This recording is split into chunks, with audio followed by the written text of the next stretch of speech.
I'm absolutely convinced that if you want to destroy somebody, you focus on performance and you focus on performance alone. And you measure people by performance in terms of what they've done, in terms of their output. And I think you're going to destroy anybody with that. Um, because what that does is it gets people to focus on only performance, and particularly when you're learning or when you are spending any resources on improvement, performance is going to decline almost always. That is the de facto rule of when you're learning is you have both you probably have heard of this term before, trial and error. And error is much larger than most people think, right? So if you try something, even if you go into, so we have this huge infrastructure on the internet, and I always sort of default to this, right? There's infrastructure in terms of getting people to click on things, and they call it click-through rates. Click-through rates is the probability that somebody's going to click through to the next stage, right? It's like getting them in the door, right? What is the probability of getting somebody in the door? And you would think that with this entire infrastructure, that, and then they look at sort of tests and stuff in terms of improving to get people in the door. And you would think with all this infrastructure that getting people in the door would be super easy, but it's not. The click through rates, if you're doing well, are 1 to 2 to 3%. So that means 100 people are going to pass by and 1 or 2 people are going to click on something, right? Um, on top of that, a good improvement is statistically significant. So what does that mean?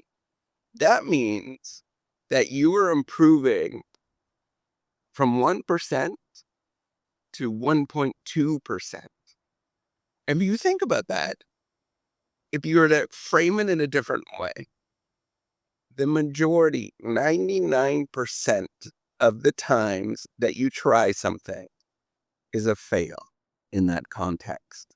And an improvement is 89.9 or 89.8%.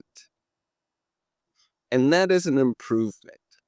So that means the entire time you are failing 99% of the time.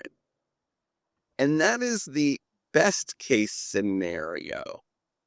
So if you tell somebody that the only thing that matters is performance, you're going to look at that and you're going to judge yourself and say that I'm a complete failure every single time. And you're going to exit out of any situation that is like that. If you tell somebody instead, the only thing that matters is you tried and you executed and you did the right steps, and that's the only thing that matters, people are going to repeat and get back up and do it again.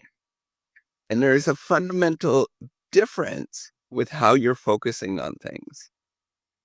And then the language is different too, where it's a focus on just getting back up and trying and making sure that you're okay when things don't work out.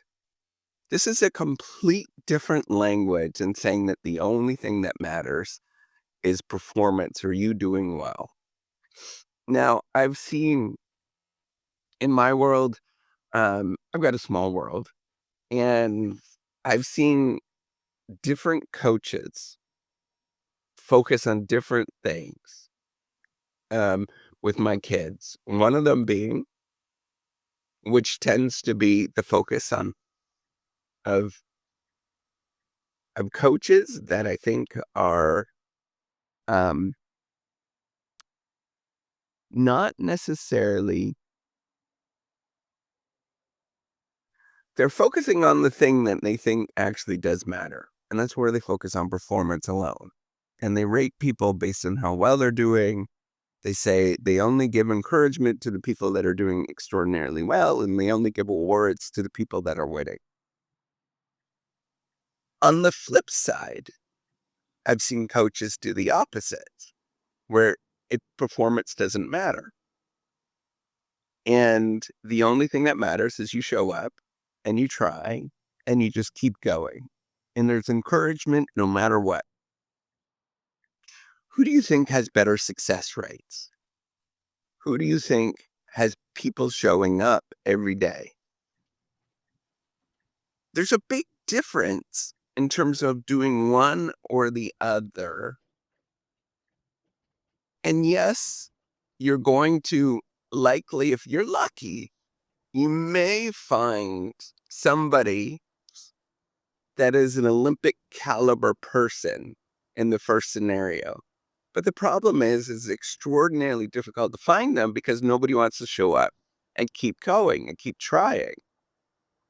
Right? So you have to be the person to fight against all of those days. And it's only going to be you because the coach is not going to do that. You have to be the first person to fight against all of that negativity that's in your mind and the negativity that's in your coach that's telling you that you're no good. On the flip side, if you're encouraging for just showing up, you're trying, you're getting out there and you're practicing your heart out, it doesn't matter what you performed. And there's something that I learned a lot there was one saying that there was I met a Olympic, world class swimmer a few years ago. She was my coach for a little bit of time. And she was basically she was an Olympian. And she was a very, very sweet, kind-hearted person. And she taught me something that has stuck with me for a long time, and that is race day is no different than any other practice day. And so your goal is not to work towards the race day. Your goal is to work towards practicing every day and wanting to be there every day. Right? And that is a big difference. Where you want to be there, you fall in love with the actual effort of doing it, even though it kind of sucks, but you fall in love with it. And the only way that you're going to fall in love with something is if somebody teaches you the art of just showing up and enjoying the entire process and enjoying everything about it. Where you get up, it's cold, and you enjoy the coldness of it, or it's a hot day and you get to cool off. All of those things are the moments where you really, really enjoy, and you're taught to enjoy those things.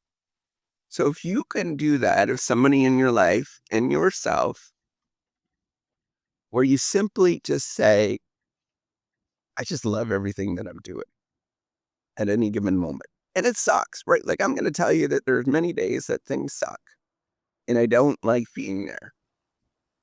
But it's the effort that is being rewarded, the joy of it that is being rewarded, that actually matters. And the times that I actually don't like doing something, me personally, and I think absolutely everybody else, is when you're being evaluated on your performance of how you did. So if you can remove that situation and have the focus on the effort, right? So it's different, right? So one thing is you measure people based on, so if you're at the track record or track, measure people based on their time. And yes, it's fun every once in a while to do that. That is where you measure people on performance. But at different ways to measure people on the effort that they're putting in. You measure things like the heart rate, right? Is their heart rate at a certain level? You measure things like, what is going on with their face? What is going on with how they're thinking about things? Did their stride improve? All of these things where you're working and coaching and trying to get people to enjoy what's actually going on. And some days, this is the thing, right? Like some days people just don't want to be there. And you don't want to be there either because it sucks, right? Like showing up every day. Well, those are the days where you just simply say, you know what? let's take a little easier. Let's just have a little bit of fun today. Let's just pull off just a little bit and have a little bit more fun because we showed up. And that's all that mattered. I think realizing that will allow you to have a lifelong um, enjoyment of anything, but at the same time, allow you to actually perform at a high level repeatedly. And I think that's an important lesson to learn. All right. Take care and have a wonderful day.